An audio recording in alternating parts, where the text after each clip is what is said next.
শ্ৰদ্ধাৰ অসমবাসী ৰাইজ সকলোকে নমস্কাৰ, আসসালামু আলাইকুম। আপোনালোকৰ সংবাদ গোষ্ঠীক মই আন্তৰিকতাৰে শুভেচ্ছা জনাইছোঁ। আজিৰ প্ৰেছ মিটটো আচলতে সদৌ অসম মিয়া মঞ্চ অসম, মানে সদৌ অসম মিয়া মঞ্চ। আপোনালোকে জানে বিগত দিনত মই মিয়া পৰিষদত যুৱ নেতৃত্ব দি যুৱৰ সভাপতি হিচাপে কাম কৰিছিলোঁ, কিন্তু এইবেলি মোৰ সাংগঠনিক নামটো চেঞ্জ হৈছে।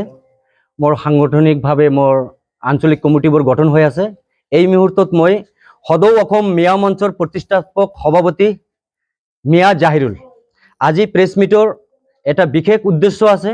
উদ্দেশ্য কেইটামান ৫-৭টামান কাৰ্যসূচী আছে, আৰু আমি ৰিগাৰ্ডিং মুখ্যমন্ত্ৰী আৰু অসমৰ বিভিন্ন জাতীয় দল সংগঠন। এতিয়া কথা হ'ল, অসমৰ বিভিন্ন জাতীয় দল সংগঠন, অসমৰ জাতীয় অস্তিত্ব ৰক্ষা কৰাৰ কথা সকলোৱে কয়, সকলো দল সংগঠনে কয়, কিন্তু আপোনালোকে যেতিয়া ভালকে চিন্তা চৰ্চা কৰিব দেখিব যে জাতিৰ অস্তিত্ব কোনফালে বিলীন হৈ আছে, জাতিৰ অস্তিত্ব কোনফালে ঢাল খাই আছে, সৰ্বনাশ হৈ আছে, সেই বিষয়ে কিন্তু জাতীয় দল সংগঠনৰ কোনো চিন্তা চৰ্চা নাই।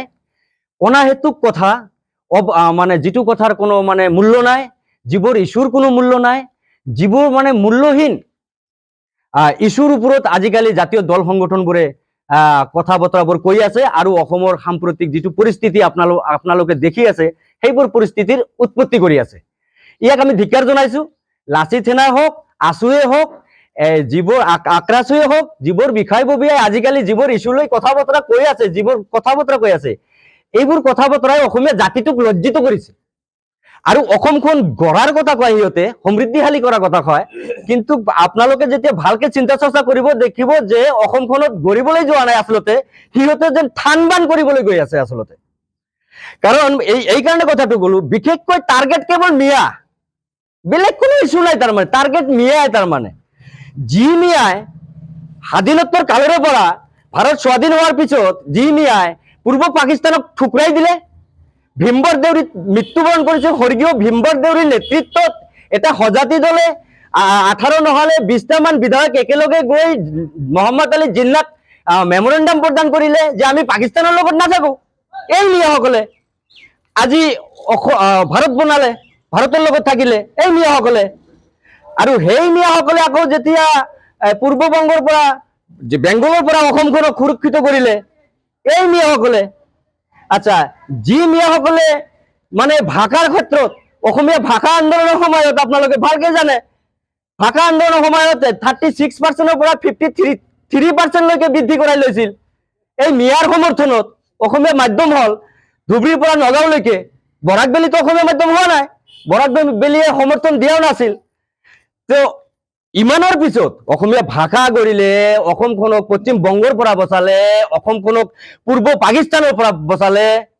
ইমানৰ পিছত এতিয়া অসমৰ যিটো শ্ৰম সম্পদ, মিয়া শ্ৰম বুলি ক'ম মই, সদৌ অসম মিয়া মঞ্চই মিয়া শ্ৰম বুলি ক'ব। যি মিয়া শ্ৰমে অসমখন টনকিয়াল কৰি আছে, অসমখন গঢ়ি আছে। আজি সুলভ মূল্যত শ্ৰম দান কৰি 400-500 টকাত হাজিৰা কৰি মিস্ত্ৰীয়ে এতিয়া চহৰ নগৰবোৰ বিল্ড কৰি আছে। আৰু সেইসকল মিয়া শ্ৰমিকৰ কি অৱস্থা আপোনালোকে তো ভালকে জানে। তো মোৰ ক'বলৈ বিষয় আজিৰ প্ৰেছ মিটৰ জৰিয়তে এইবোৰ বিষয়ে, ইমানবোৰ মানে আমাৰ কণ্ট্ৰিবিউট অসম জাতি গঢ়াৰ ক্ষেত্ৰত থকাৰ সত্ত্বেও আজি দুৰ্ভাগ্যবশত ভাৰতবৰ্ষৰ স্বাধীন হোৱাৰ 78 বছৰ হৈ যোৱাৰ পিছতো আজিলৈকে এই মিয়াসকলক ভাৰতীয় নাগৰিকত্বৰ প্ৰমাণখিনিও দিব লগা হৈছে। আমি মিয়াসকলে যে ভাৰতীয় এইখিনি প্ৰমাণ পত্ৰ দিওঁতে এক্সাম কৰোঁতে আমি এক্সাম দিওঁতে আৰু শেষ পাইছো, মানে আমাৰ এক্সাম দিয়াৰ আৰু ইচ্ছা নাই। মই আজিৰ প্ৰেছ মিটটো ঐতিহাসিক প্ৰেছ মিট বুলি মই ঘোষণা কৰিছো, কোনোবাই মানি লওক বা নলওক। মই অসমৰ বুদ্ধিজীৱী, অসমৰ শিক্ষিত মহল, LLB হওক, এডভোকেট হওক, বেৰিষ্টাৰ, উকিল যিয়ে আছে তাৰমানে কয় শিক্ষিত মহলৰ সকলোকে আহ্বান কৰিছো, আপোনালোকে ইমান মৌনতা কিয়? আপোনালোকে সত্যৰ উন্মোচন নকৰে কিয়? আপোনালোকে সত্যৰ উন্মোচন কৰক। মই সত্যৰ উন্মোচন কৰিবলৈ গৈ আছো, আপোনালোকৰ সহযোগিতাও কামনা কৰিছো মই। এতিয়া কথা হ'ল, এই 1947-ৰ পৰা এই আজিৰ 78 বছৰলৈকে, আজিৰ ডেটলৈকে যিখিনি অন্যায় ইনজাস্টিস আমাৰ লগত হল, অৰ্থাৎ এই মিয়াসকলৰ লগত হল, এইখিনি ন্যায় আমি ক'ত বিচাৰিম? ন্যায়টো আমাক লাগিবই, কিন্তু ন্যায় আমাক দিব কোন?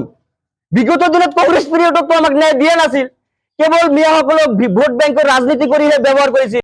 1951লৈ আপুনি চাওক, PIP স্কিম বনাই পাকিস্তানত খেদোৱা হৈছিল, পাকিস্তানৰ পৰা বচালো, বছৰ পিছত আকৌ পাকিস্তানত খেদোৱা হৈছিল PIP স্কিমৰ জৰিয়তে।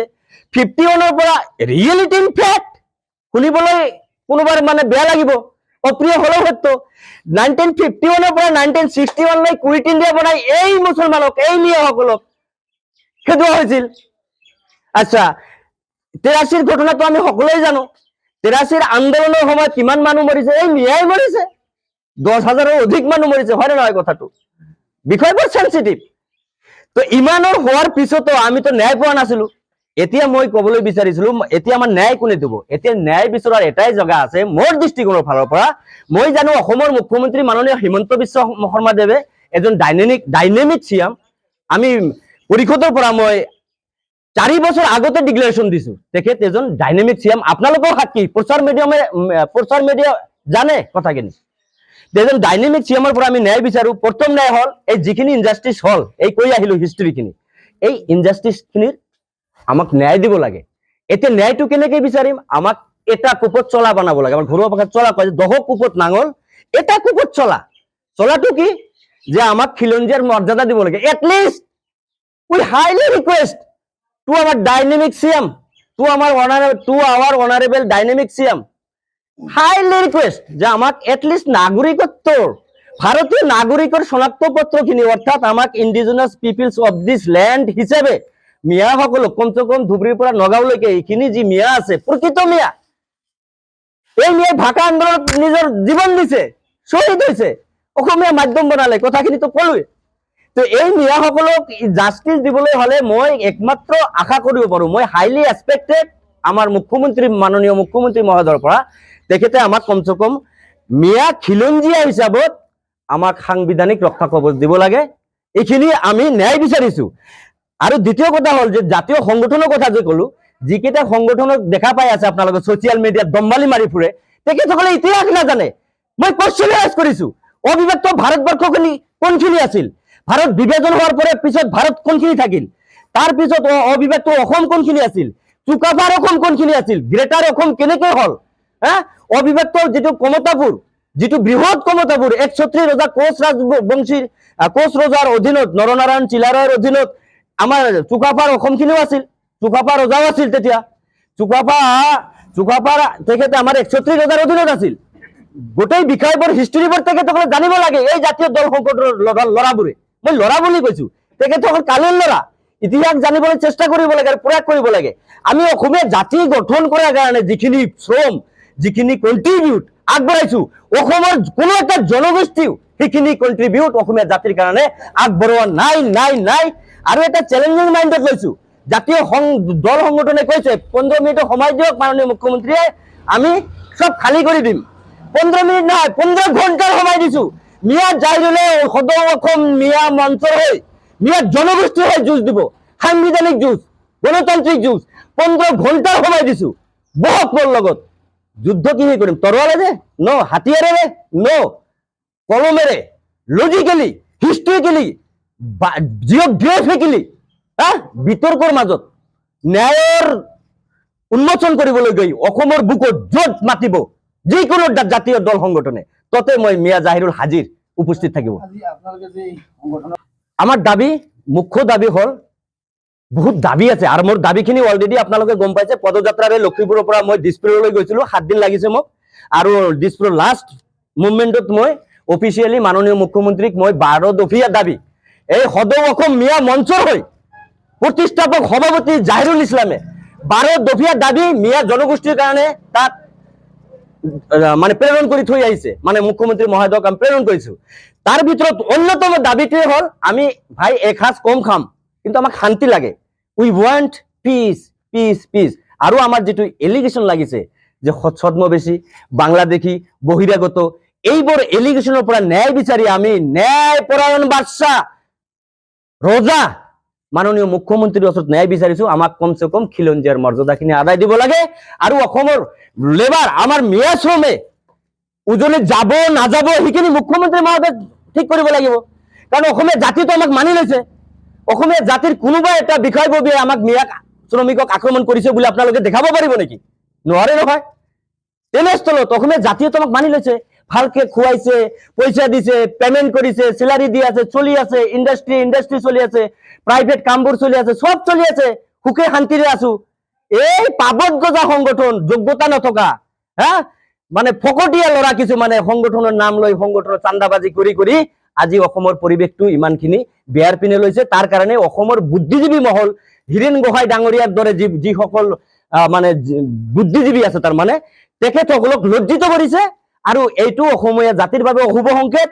আৰু অনাগত দিনত যদি আমাক ইমান এনেকে টৰ্চাৰ কৰিয়ে থাকে আৰু মাননীয় মুখ্যমন্ত্ৰী মহোদয়ে যদি আমাক ন্যায়খিনি, কলো যে এই ন্যায়খিনি যদি আমাক নিদিয়ে, আদায় নিদিয়ে, তেনেহলে আগন্তুক দিনত বৰাক ভেলী যেনেকৈ কৈছে যে আমিতো সিহঁতে বাংলা মিডিয়াম নহয়, আমাৰ মানুহে ক'ব পাৰে ইমানৰ পিছতো যদি আমি একচেপ্টেবল নহয়, আমি ভাৰতীয় নাগৰিকে হ'ব নোৱাৰো, তেনেহলে আমাৰ কাৰণে এটা সিদ্ধান্ত লওক, ফাইনাল ডিসিশন লওক। কি ডিসিশন? ইস্পাৰ নেই তো উস্পাৰ। আগৰ ক্ষমতাবোৰত যদি ঘূৰি যাব লাগে যাব, ডিসিশন হ'ব। কিন্তু সিমান দূৰলৈ আমি যাবলৈ বিচৰা নাই। কাৰণ অসমীয়া জাতিটো আমি গঢ়িছোতো, আমাৰ ত্যাগ গৈছে। অসমীয়া জাতিৰ কাৰণে আমি যিখিনি কলো কন্ট্ৰিবিউশন দিছো, এইখিনি আমি অতলৈ যাবলৈ নিদিও ইমান সহজে। জাতিৰ শত্ৰু যিমান থাকিব পৰাভূত কৰাৰ কাৰণে Miya Zahirul combo, politics with non political. গম পাইছে কথাটো? কম্বো। এতিয়া মই আজি প্ৰেছ মিটৰ বিশেষ দাবীটো হ'ল, দাবী কেইটাৰ ভিতৰত মই দাবী কেইটাও কৈ দিছো। প্ৰথম দাবী, ধুবুৰীৰ পৰা নগাঁওলৈকে শদিয়ালৈকে ব্ৰহ্মপুত্ৰৰ পাৰে পাৰে এই কেঁচা মাথাউৰি আৰু নহব, লাগিলে 5 কিলোমিটাৰ কৰক, 20 কিলোমিটাৰ জেগাত 5 কিলোমিটাৰ কৰক, বৰ্ডাৰ পিচিং কৰিব লাগে। আৰু দ্বিতীয় দাবী হৈছে আমাৰ চৰ চাপৰিৰ মাটিখিনিতো ৰেজিষ্ট্ৰেশ্যন নাই, পাট্টা নাই, পাট্টা দিব লাগে। তৃতীয়তে আমি মিয়া পৰিষদে আমি সদৌ অসম মিয়া যুৱ মঞ্চই সদৌ অসম মিয়া মঞ্চই, মানে আগত যুৱ পৰিষদৰ কাম কৰিছিলো, কথাখিনি আহি যায়। সদৌ অসম মিয়া মঞ্চই যিটো দাবী কৰিছে খিলঞ্জীয়াৰ মৰ্যাদা আমাক লাগে, দেশী জনগোষ্ঠীৰ দৰে আন জনগোষ্ঠীত গৰিয়া মৰিয়া দেশীসকলে যদি জনগোষ্ঠীৰ পৰিচয় পাইছে, কেৱল এই লাষ্ট আমি মিয়াসকলে আছো। এতিয়া মিয়াৰ অবিহনেতো ৰাজনীতি অচল। মুঠতে মিয়াক লৈ আৰু ৰাজনীতি কৰিবলৈ দিয়া নহব। প্ৰয়োজনত গিভ এণ্ড টেকৰ ৰাজনীতি হ'ব। গম পাইছে? গিভ এণ্ড টেক, দি আৰু নিয়া। ইমান দিনতো দিলো, বিনা স্বাৰ্থত দিলো, দি আমি যিখিনি পাইছো কলোৱে, হয় নহয়? তো এতিয়া গিভ এণ্ড টেকত চলিব। জাহিৰুল কম্বু, তাৰ মানে এই সদৌ অসম মিয়া মঞ্চ কম্বু, গিভ এণ্ড টেক। মোৰ আহ্বানত আমাৰ মিয়া সমাজ যদি আগবাঢ়ি আহে, এনে ভোট দিব নালাগে, এনে সমৰ্থন কৰিব নালাগে। তাৰ মানে কৈলো, শৰ্ট কথাটো কলো, গিভ এণ্ড টেকত চলিব। আৰু আমাৰ বিশেষ এটা দাবী আছে, আমাৰ লক্ষীপুৰত এটা এয়াৰপোৰ্ট আছিল, এয়াৰপোৰ্টটো আমাক লাগে। এইখিনি মুখ্যমন্ত্ৰী মহোদয়ক আবেদন জনাইছো। মানুহবোৰ মাটি দখল কৰি আছে, সেইবোৰ উচ্ছেদ কৰিব লাগিলে কৰিব। দেশৰ সম্পদ, জাতীয় সম্পদ আমাৰ ৰক্ষা কৰিব লাগে, এয়াৰপোৰ্টখন লাগে। আৰু লক্ষীপুৰত এটা ITI কলেজ লাগে। হা, আৰু আমাৰ যে সাৰছিগা কলেজটো এটা প্ৰজেক্ট লাগে, কমচে কম 100 কোটি টকাৰ এটা প্ৰজেক্ট লাগে। আৰু মানে এইবোৰ উন্নয়নৰ দাবী, এইখিনি মৌলিক দাবী তাৰ মানে আমাৰ। গম পাইছে?